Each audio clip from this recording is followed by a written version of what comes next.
Bonjour tout le monde, je suis Sandrine Card, je vous souhaite la bienvenue sur ma chaîne YouTube. Aujourd'hui, j'ai le privilège de recevoir Daniel Blouin et Luc-Marie Elissalde. Bonjour messieurs. Bonjour, merci de l'invitation. C'est un plaisir pour moi de vous recevoir tous les deux. En plus, je pense qu'on va passer un bon moment tous ensemble. J'espère que vous êtes prêts.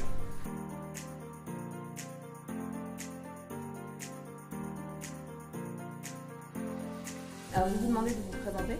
Tu peux commencer? Moi, je m'appelle Daniel Blouin, je suis un Québécois canadien qui a œuvré principalement dans le monde de la musique et du show business au Québec. J'ai été producteur de disques et j'ai été propriétaire d'une agence de communication qui faisait la promotion des grandes vedettes internationales, américaines, québécoises, de passage à Québec. Et depuis 4 ans, j'ai vendu mon entreprise, je n'avais aucune idée de ce que j'allais faire dans la vie et maintenant j'ai publié 2 livres. J'ai écrit des livres sur le phénomène de transcender ses peurs pour faire ce qu'on sent qu'on doit faire. Sortie de zone et entrée de zone, c'est 2 livres qui s'adressent à tous ceux qui songent à effectuer un changement dans leur travail, leur carrière ou leur vie, mais qui n'osent pas sortir de leur zone de confort. Donc, je raconte mon processus. Moi, j'ai fait ça quelques fois dans ma vie. Et je sais que cela a été les meilleures décisions de ma vie, parce que je sais ce que ça a donné. Donc, je raconte ça, je raconte ce que j'en pense, et mon 2e livre, c'est la suite. Parce que tout ce que je dis dans mon premier livre, c'est exactement ce qui est arrivé encore quand je l'ai publié. C'est incroyable ce qui est arrivé. C'est ce que je raconte. Et moi, depuis 3 ans, je reçois des messages à chaque jour de gens de partout dans le monde qui me racontent leur sortie de zone. Lorsqu'ils ont transcendé leur peur pour faire peu importe la chose qu'ils avaient en tête et qu'ils n'osaient pas faire. Donc, il n'y a pas 2 histoires pareilles. C'est ce que j'aime le plus. Il y a 8 milliards sur la Terre, il y a 8 milliards d'histoires différentes des rêves aussi fous l'un que l'autre. Moi, ce que je trouve le plus cool là-dedans, c'est que les gens ont des rêves ou des aspirations, des désirs que moi, je n'aurais jamais. Je ne peux pas croire qu'eux ont ça, mais ça, c'est leur bulle, eux, c'est leur... Puis je trouve ça cool. Eux, c'est leur rêve dans la vie, mais moi, c'est pas du tout. Et moi, les miens, c'est pas du tout. Donc, c'est vraiment unique à chaque personne. C'est pour ça qu'il y a 8 milliards d'histoires différentes. C'est ce que j'aime le plus dans tout ce monde. Et là, maintenant, je donne des conférences. On se rencontre ici suite à ma conférence à Toulouse. J'en fais un peu partout dans le monde maintenant depuis 3 ans. Je ne pensais pas que je serais conférencier un jour, mais moi, ça fait 3 ans que je répète la même chose, la même conférence. Et plus je la fais, plus je suis demandé pour aller ailleurs. Donc, j'ai beaucoup de plaisir à faire ça. Donc, c'est ce que je fais maintenant. Dans la vie, j'ai un blog, danielblouin.com. Mon site est dédié à ça, depuis les tout débuts. Plein d'histoires de gens qui ont transcendé leur peur, qui sont sortis de leur zone, des vidéos, des témoignages, des entrevues que j'ai fait un peu partout dans le monde. Donc moi, c'est ma passion maintenant, là, de parler de ça et d'aider les gens. Parce que je le sais que je le vois ce que ça fait. Là, même moi, ça m'impressionne. Je comprends même pas pourquoi ça fait tant d'impact que ça, positif. Mais ça, c'est ma vraie paye. Ouais, c'est ce que je fais maintenant. Ça se voit que tu es vraiment animé, du coup, on va pouvoir en parler, ça va être top. Avec plaisir. Luc-Marie, je vais te laisser te présenter.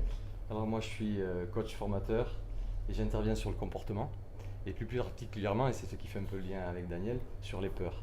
J'adore explorer dans le comportement le travail sur les peurs et comment on peut transcender ces peurs et comment on peut les travailler dans la mémoire du corps avec les différents cerveaux pour modifier les choses et faire en sorte que son quotidien devienne de plus en plus souple pour aller transcender ce qui se passe et développer son épanouissement personnel. Et du coup, je vais commencer par toi. Comment tu vas au contact de tes peurs? Alors, je fais une identification sensorielle en fait. Donc d'abord, j'ai étudié beaucoup le comportement animal. Et puis du comportement animal, je suis passé au comportement humain. Il y a une technique qui s'appelle l'éthologie équine. Donc l'éthologie équine, c'est l'étude du comportement des chevaux. Et on se rend compte qu'en étudiant les chevaux, le cheval est un miroir. Et en s'approchant du cheval, on se rend compte qu'on peut gérer ses émotions si on considère que le cheval est un collaborateur.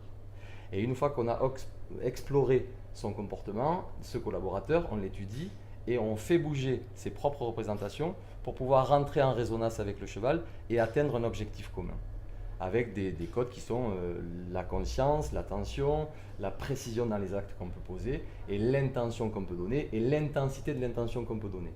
Et cet apprentissage du relationnel à l'animal pour aller atteindre un objectif commun peut être transposé sur le monde de l'entreprise par les dimensions managériales. Et ça c'est ma passion. Aller chercher le travail sur le comportement pour faire changer son relationnel à l'autre et pour améliorer son sens de la communication et s'épanouir dans son développement personnel et de cohésion d'équipe, ça c'est un truc, c'est fabuleux quoi. Je pourrais en parler pendant des heures.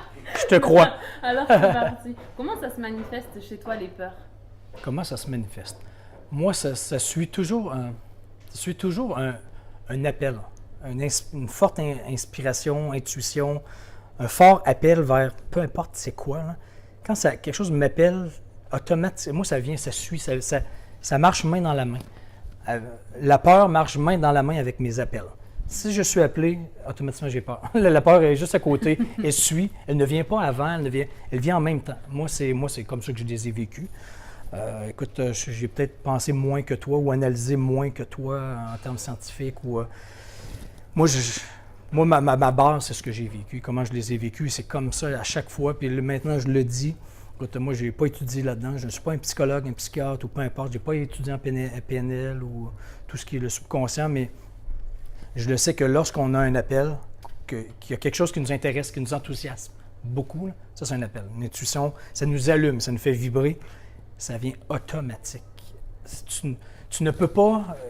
La peur vient aussi avec le manque de confiance. Et le manque de confiance, je dis qu'on ne doit pas attendre d'avoir confiance en quelque chose avant de le faire. C'est impossible. En tout cas, il y a une différence entre avoir la foi, on devrait faire ça, mais moi, je ne pouvais pas avoir confiance que j'étais un bon auteur avant d'avoir écrit un livre. Alors, du coup, c'est impossible. Je ne pouvais pas dire « je suis bon, je n'ai jamais rien écrit ». Je veux dire, ça se bâtit, la confiance. Et je ne pouvais pas dire, avant d'avoir donné une première conférence, de penser que j'étais un bon conférencier. Et je n'avais jamais fait ça de ma vie. Je peux pas... Je pense que je marche vers la bonne place et que probablement que je vais être... Si ça m'appelle autant que ça, que c'est pas là pour rien. Si ça m'appelle, il faut que je le fasse. Même si je n'ai pas confiance et que j'ai peur. Donc, si tu n'as pas confiance, tu as peur. Ça veut dire que c'est inconfortable. Tu ne sais pas ce que ça va donner. Est-ce que je vais être bon? Est-ce que je ne serai pas bon? Je ne le sais pas, je ne l'ai jamais su. C'est en le faisant que la confiance se bâtissait. On parlait avant l'entrevue que, par exemple, là, maintenant, moi, je suis rentré dans une nouvelle zone de confort. Donner ma conférence, là, zéro peur. Zéro. Même s'il y a 3000 personnes, je m'en fous. Je sais tellement ce que j'ai à dire. Je sais ce que ça donne. La confiance, elle s'est bâtie. C'est comme faire du vélo. Tu tombes, tu fais du vélo, à un moment donné, tu n'y penses plus. Tu fais du vélo et tu n'as plus peur de faire du vélo. Tu sais comment faire du vélo. Donc maintenant, moi, c'est ça. Faire des conférences, écrire des livres. Je sais de ce dont je suis capable de faire. Mais moi, ma dernière peur ou crainte, ou je ne savais pas trop si j'avais confiance ou je n'avais pas vraiment confiance, mais ça a été ma première conférence en anglais, il y a quelques semaines. Il fallait que je la fasse une fois pour savoir si je serais bon ou pas bon, et après m'améliorer et bâtir ma confiance. Parce que maintenant, je le sais. Au début, ça va être difficile, je vais avoir peur. Je vais être pourri, ça va être ma plus pourrie, ça va être ma première, ça va être ma moins bonne, c'est sûr. Il ne faut pas que j'attende d'être très bon, ça n'arrive pas. Tu ne peux pas être très bon si tu ne l'as pas fait. Commence par faire une première conférence, commence par être pourri, améliore-toi, puis à un moment donné, tu vas être bon et tu vas devenir à l'aise. Mais c'est vrai, c'est mathématique. En tout cas, moi, c'est comme ça que je l'ai vécu à chaque fois et que je le vis encore. Donc, quand je veux accomplir quelque chose ou que je n'ai jamais fait, c'est l'histoire d'une vie. Là. Ça va sûrement arriver souvent dans ma vie. Là. Faire ça, vivre quelque chose d'inconfortable, stressant que je n'ai jamais fait. Là. Mais je le sais ce qui va arriver. Là. Je sais que ça va être inconfortable, je sais que je vais être stressé, que je ne serai pas bon au début, mais que je vais m'améliorer, que je vais devenir bon. C'est drôle, à part l'anglais, moi, ça a été ma première conférence en Europe. Ah oui. Une de mes grandes sorties de zone, c'est il y a 2 ans, ouais, à Paris. J'avais 50 personnes en plein cœur de Paris qui avaient acheté des billets. Puis moi, en m'en venant ici, moi, c'était complètement surréel. Je pensais jamais qu'un jour dans la vie, je donnerais une conférence en Europe. Puis là, je prenais l'avion, puis je m'en venais, puis je me disais, moi, je m'attendais au pire. Moi, j'étais stressé. Je me disais, je vais arriver dans la salle, il n'y aura personne. Ou, si les gens sont là, je vais parler, puis là, je m'imaginais les pires Français chiants. Là. Je m'imaginais, il y en a qui vont se lever, ils vont m'envoyer chier, puis ils vont s'en aller pendant que je parle parce qu'ils ne comprendront rien de ce que je dis à cause de mon accent, ou peu importe. Mais moi, je m'attendais à n'importe quoi. Là. Puis, au contraire, ça a été, wow! Je pense que ça avait été plus fort que même au Québec, à la limite. Là. Parce que peut-être que j'étais plus exotique ou plus drôle, grâce à mes expressions québécoises, peu importe. Mais moi, là, après la conférence, là, moi, c'est comme si je venais d'atteindre l'Everest. Puis là, c'était 50 personnes à Paris. Là. Moi, je me suis dit, à la fin, je me suis dit, je l'ai fait. Il n'y a personne qui peut me l'enlever. Là. Avant de mourir, là, faire une conférence à Paris, check. C'est fait. C'est fait, je l'ai fait. Mais moi, c'était hyper stressant, cette première-là. Mais maintenant, je n'ai fait peut-être une vingtaine. Il y a 3 semaines, j'étais à Paris devant 1200 000 à l'Académie, 1000 personnes. 3 étages, dans une belle grande salle. Zéro stress. Puis c'est ce que je disais, Martin, l'autre, était en train de m'annoncer sur la scène, puis j'étais en train de parler à une caméra, puis c'est ce que je disais. L'affaire qui me surprend le plus là aujourd'hui, à l'instant même, il fallait que je le vive pour le savoir, c'est que là, il est en train de m'annoncer et j'ai zéro stress. Je suis même pas angoissé, je suis même pas stressé, je m'en fous, je l'ai fait, je sais ce que je dis, je sais ce que ça fait. Puis moi, c'était ma plus grande surprise, ça. Mais là, je me suis dit, wow, je suis rentré dans une nouvelle zone, là, j'ai confiance. Alors c'est peut-être la salle qui fait ça, parce que quand on a fait la salle Gao avec Laurent, pareil, on est arrivé sur le plateau, on s'est regardé, mais ça va, t'es pas stressé? Il m'a dit, ben non, moi, toi non plus, ben non. Et puis on est monté sur le plateau et finger, quoi. Ou vous aviez confiance en ce que vous c'est ça, faisiez. Si ça avait été votre première à vie, là, tu sais pas comment ça va être perçu, est-ce que ça va être bon, pas bon, on sait pas. Là. Ça, c'est stressant, c'est l'inconnu. Donc moi, je rentrais pas dans l'inconnu. Moi, je l'avais déjà fait, c'était plus de l'inconnu. Puis des Français, j'en avais déjà vu d'autres, c'était plus de l'inconnu. Non, mais c'est ça. Non, c'est sûr. C'était plus de l'inconnu, c'était du connu. C'est l'expérience, en fait. Mais il faut l'intégrer. Il faut l'intégrer. L'expérience, on se dit, tiens, je fais ça. Là, c'est un peu fébrile, ça marche. Et c'est normal. On a du gain de confiance et on dépasse ça et on monte les challenges. Et on peut dire que c'est jouissif quand même quand on arrive à, à dépasser ce moment de tiens, je fais cette expérience, ça marche, on continue. Et c'est possible pour tout le monde, ça, je crois. Ben oui, c'est sûr. Vraiment. Sûr. Mais oui, parce que du coup, la plupart des personnes qui ne passent pas à l'action pour réaliser leurs rêves, c'est parce qu'elles disent qu'elles n'ont pas confiance en elles. Et votre message, là, il est quand même relativement clair, c'est que la confiance... Ça se bâtit. À coup bâtit. d'expérience, de feedback positif, constructif. C'est du vélo, c'est de faire du vélo. Tu sais que ça se peut, tu sais que c'est possible de faire du vélo, mais il va falloir que je l'intègre. Il va falloir que je le fasse, que je tombe, que je me relève, comme marcher à nos débuts. Pour moi, c'est la même chose. Expérimente et pour moi. Oui, exact. Et tu t'améliores. C'est pas un mode de pensée qui est français, tu vois. Et du coup, souvent, ce qui se passe, c'est qu'on n'ose pas commencer. Mais quand on voit des gens qui ont fait le chemin qu'on a envie de faire, et c'est pour ça que je fais ces interviews, en fait, c'est de montrer qu'il y a des personnes comme vous qui regardez la vidéo maintenant, qui ont un rêve, une envie, quelque chose qui les anime à l'intérieur d'eux, c'est plus fort, ils ont quelque chose à dire. Mais ils n'osent pas. Et pourtant, c'est leur vie, tu vois, c'est ce que tu dis, le truc qui vibre. Là. C'est ça, c'est ce qu'ils veulent, mais ils le font pas. Et quand on montre des personnes qui, comme vous, ont écouté à un moment donné ce qui se passe à l'intérieur d'eux, et ont commencé à avancer en disant qu'au départ, c'était pas parfait. C'était très difficile. Ouais, c'est ça, il n'y a pas de certitude. Il n'y a pas de certitude quand on expérimente, on essaye quelque chose en se disant, bon, on essaye ça. Et c'est l'expérience de l'essai qui fait que, ça fonctionne, ok, je peux aller un peu plus loin que ça. Mais au départ, il n'y a pas de certitude. Le manque de confiance, il est au moment où on passe l'expérience. Et une fois qu'on a testé, je ne sais pas comment tu le dis, mais c'est ce petit essai-là qui fait que ça va, ça a bien fonctionné, je vais essayer de monter le challenge et aller un peu plus loin. Quoi. Et puis, il y a ça. Et quand on est sur de la conf, par exemple, on voit aussi, il y a du gain de confiance qui est offert par le public, en fait.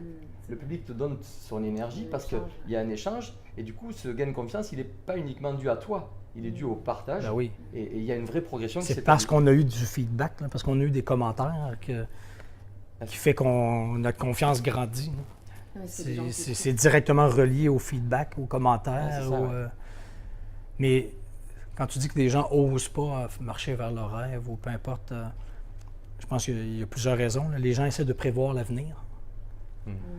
OK, si je fais ça, qu'est-ce qui va arriver après? Mais c'est parce qu'on n'est pas assez intelligent pour savoir ce qui va arriver. Je suis convaincu de ça. Là. On peut bien essayer de comprendre ce qui va arriver. Impossible. Moi, j'aurais été complètement ridicule d'avoir essayé de comprendre ce qui allait arriver après. Parce que c'est incroyable ce qui est arrivé après. C'est sûr que je n'étais pas assez intelligent pour le savoir, ça, d'avance. Donc, ne pas essayer de trop prévoir d'avance. Avance, tu vois, le chemin va se présenter, peut-être pas comme tu penses. Et aussi de penser que, je le dis en conférence, on se dit souvent, avant de prendre une décision, faire un marché vers un rêve, écoute-toi, là, qu'est-ce que tu sens, toi, là? Qu'est-ce que tu ressens? Ben, je sens que j'ai peur. Donc, il ne faut pas que je fasse ça. Je le sens que j'ai peur.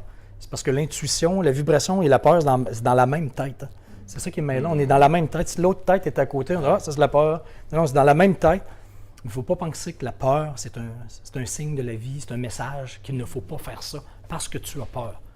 Rien à voir. J'ai toujours eu peur. C'était toujours difficile. C'était toujours angoissant, stressant, mais là, je le sais. C'est toujours la même chose. J'avance quand même. Même si j'ai peur, j'avance. Puis je le sais que la peur va s'envoler, se dissiper au fur et à mesure que j'avance. Donc ça, ne pas penser que la peur, ne pas essayer de prévoir, Et suivre, c'est avoir confiance en ton ressenti. Ça, c'est ton subconscient qui... Si ça fait v, c'est ton subconscient qui fait v. C'est pas ton conscient, c'est le subconscient qui te parle. Tu viens de capter un poste, tu n'as aucune idée c'est quoi, là, tu comprends rien. Surtout pas essayer de rationaliser. Ça, c'est une autre erreur. Là. Essayer d'expliquer pourquoi je sens ça. On s'en fout. Ou maîtriser ou contrôler. On s'en fout. Pourquoi, moi, je sais pas, pourquoi le rouge, moi, ça m'allume, le rouge, la couleur rouge. Même si la raison, c'est que lorsque j'étais jeune, j'avais une chambre rouge. OK, peut-être, je m'en fous. Là. J'aime le rouge, là, j'achète du rouge, je m'achète une voiture, peu importe. À un moment, il faut essayer d'arrêter d'expliquer le pourquoi du comment. Moi, mon téléphone ici, là, je m'en fous comment il est fait. Là. À l'intérieur, là, il y a des spécialistes qui ont été payés pour travailler là-dessus, dans le monde. Là. La chimie, l'électronique, tout ça, là, le circuit qui passe. Moi, personnellement, je m'en fous. Moi, je veux l'avoir. Quand ça sonne, je veux appuyer sur le téléphone et m'en servir quand je veux et que ce ne soit pas compliqué. Donc, je n'attends pas de comprendre comment ma machine est faite avant de prendre une photo ou d'envoyer un email.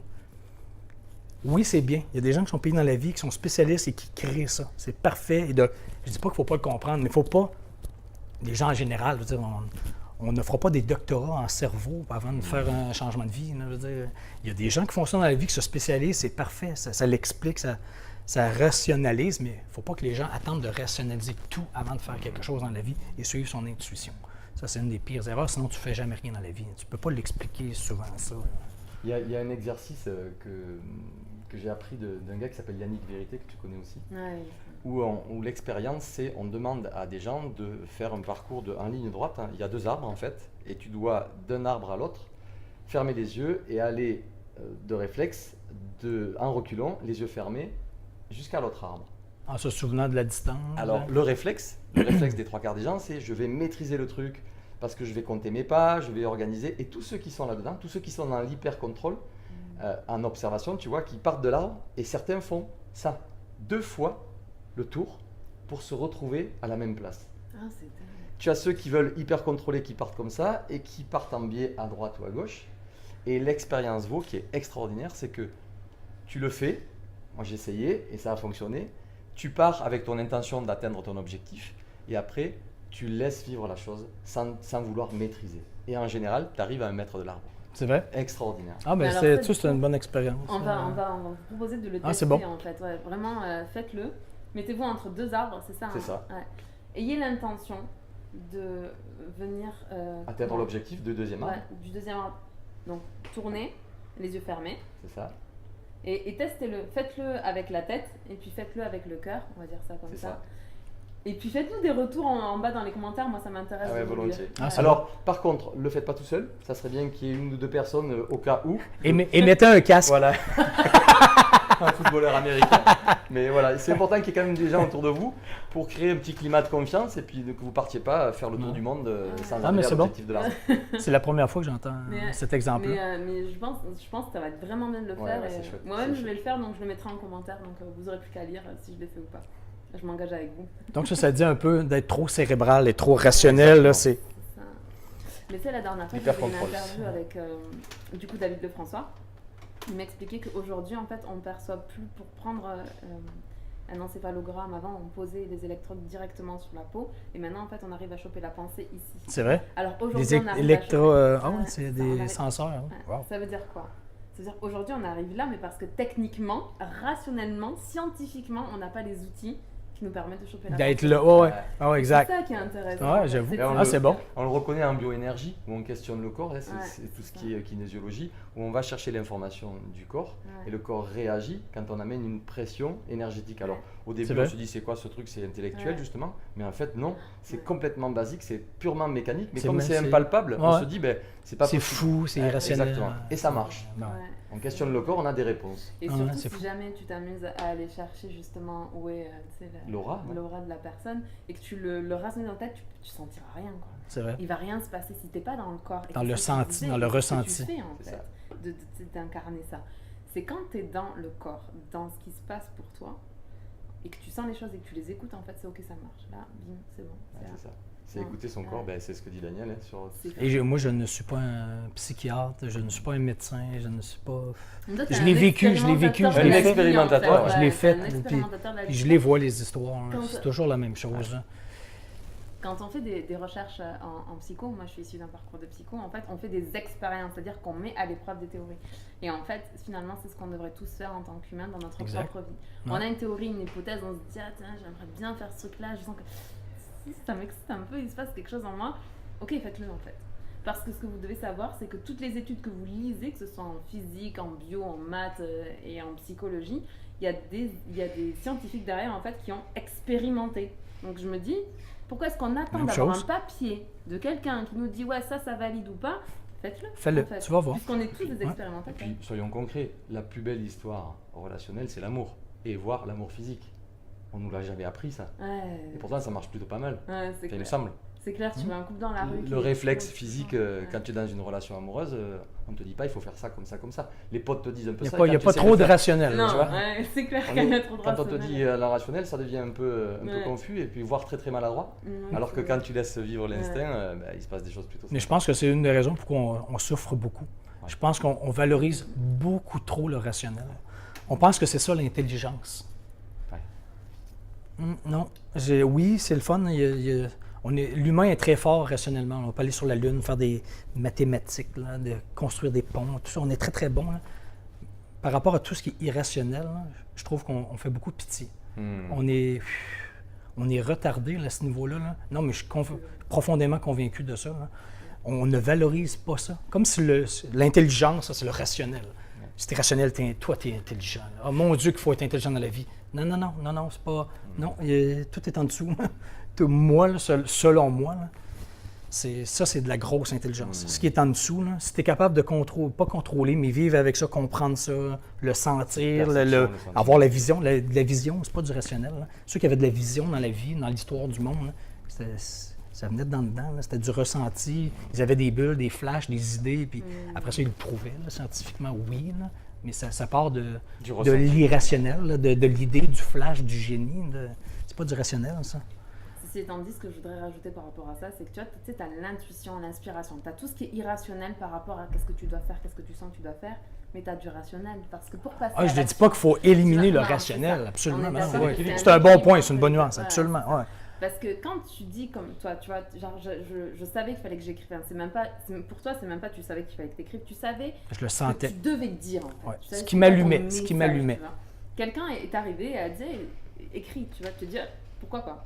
Et tu as commencé à faire. On est dans le faire, on est dans le rationnel quand on le fait. Oui, absolument. Et si on n'a pas les deux, si on n'a pas et la vision de là où on s'en va et la foi, et en même temps la foi, faire, exact. Il ne se passe rien. Absolument, je suis d'accord. C'est une prise de conscience. Quand tu es conscient, tu es conscient de ce que tu ressens, de ce qu'il faut que tu fasses.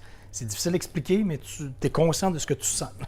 C'est pour ça que ça prend de la foi, là, que OK, je le sens, il faudrait que j'écrive ça, même si moi j'avais zéro confiance que je savais écrire.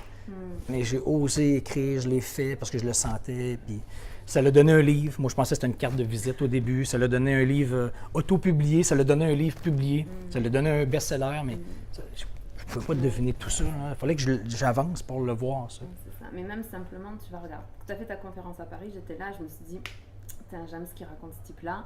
Ça m'intéresserait de pouvoir faire un échange et ça m'intéresserait de faire un échange croisé.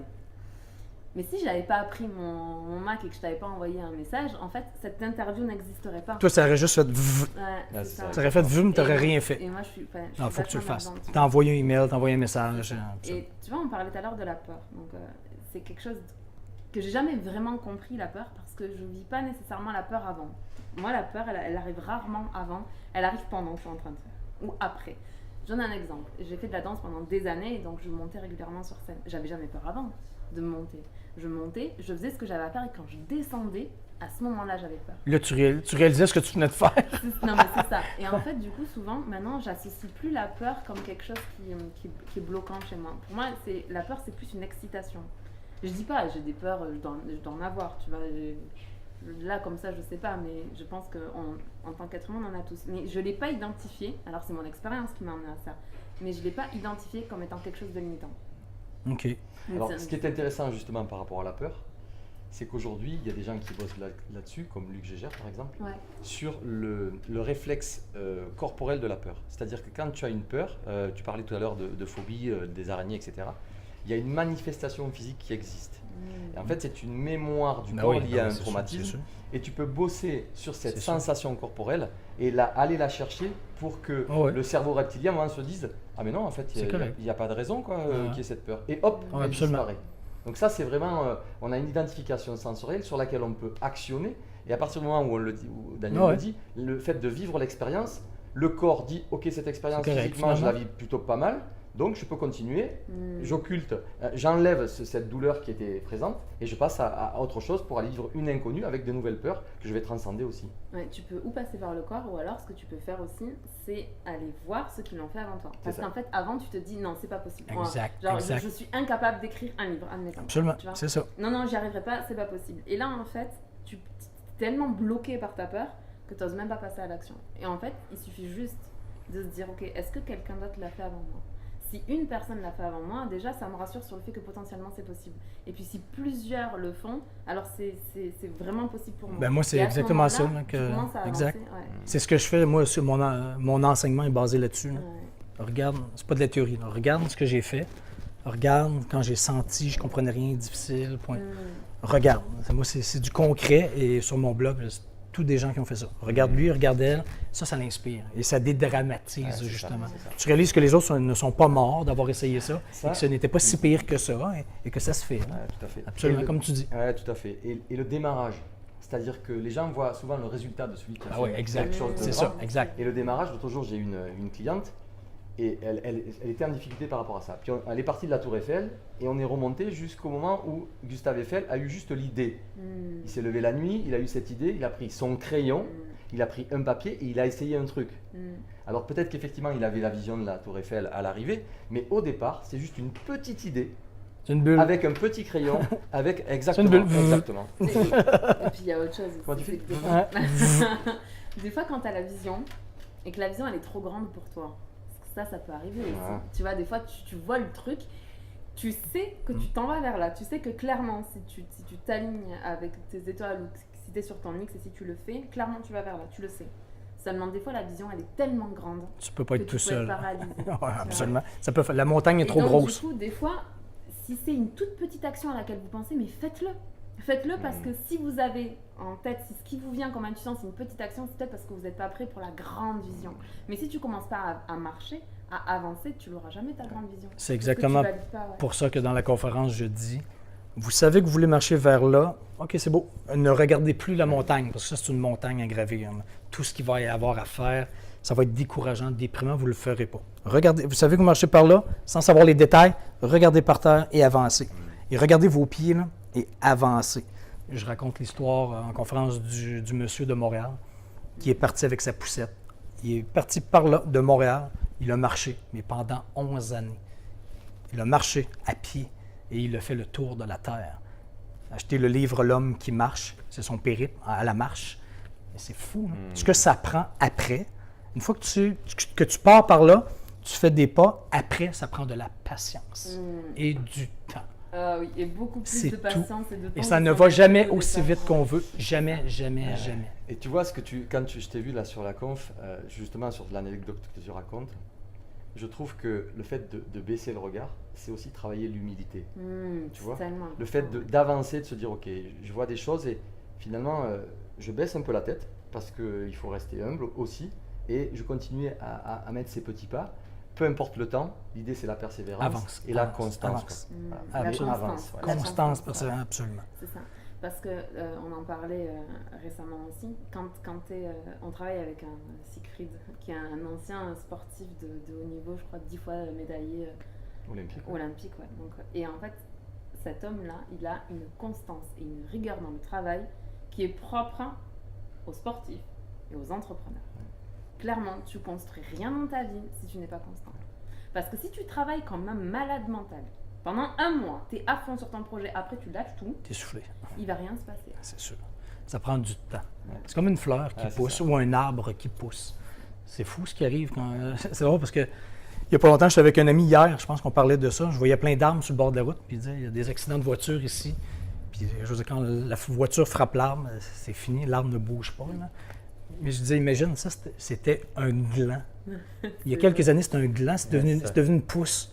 Au début, c'était une pousse grosse comme ça, qui maintenant ne fait pas... Lorsqu'une voiture rentre dedans, ça ne bouge pas. C'est la même affaire là, qui a juste poussé avec le temps. La voiture rentre dedans, c'est la voiture qui se détruit.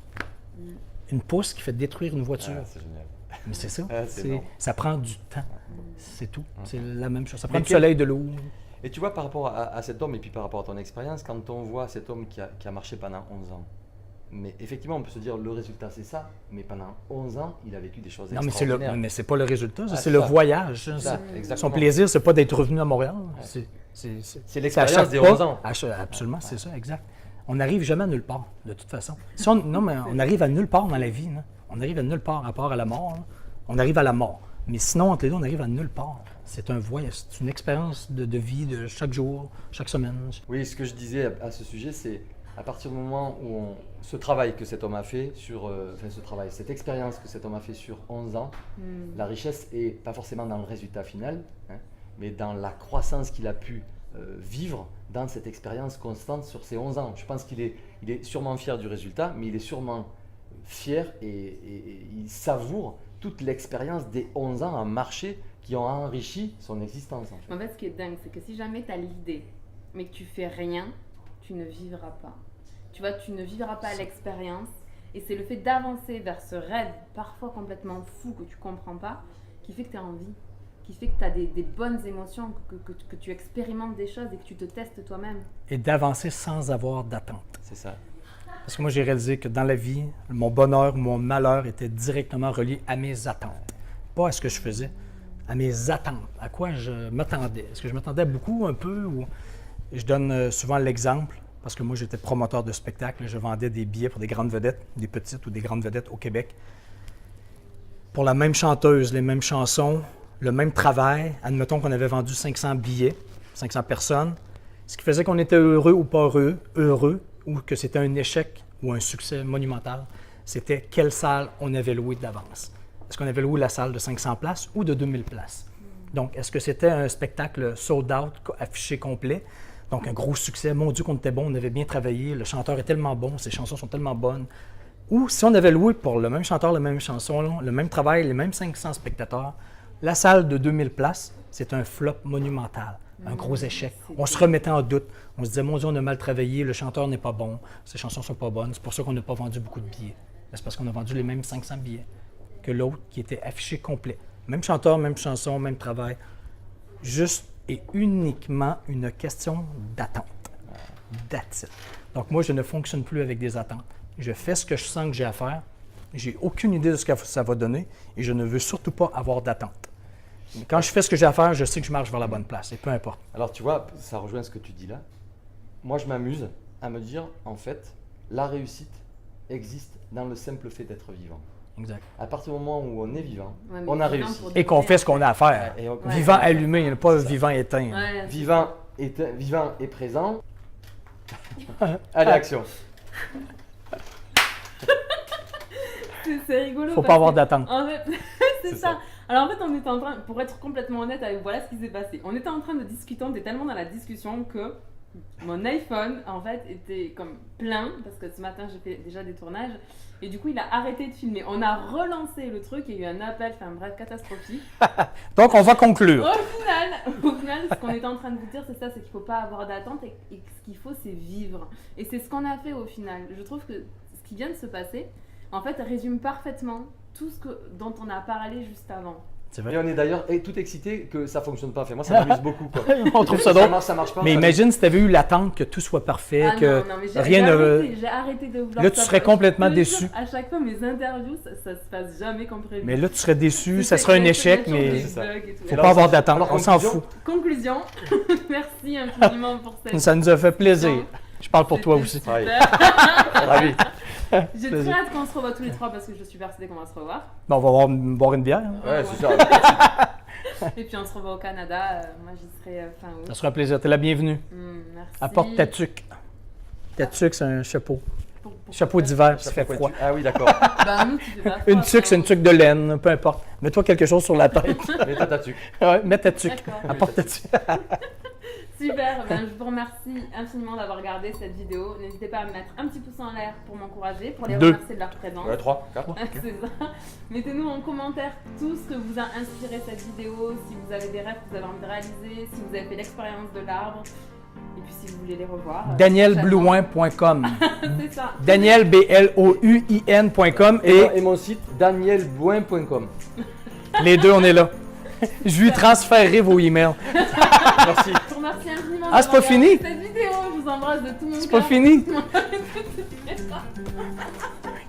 bientôt pour une prochaine vidéo. Hey, salut, moi, faut que j'y aille. On va boire une bière. C'est n'importe. C'est parfait.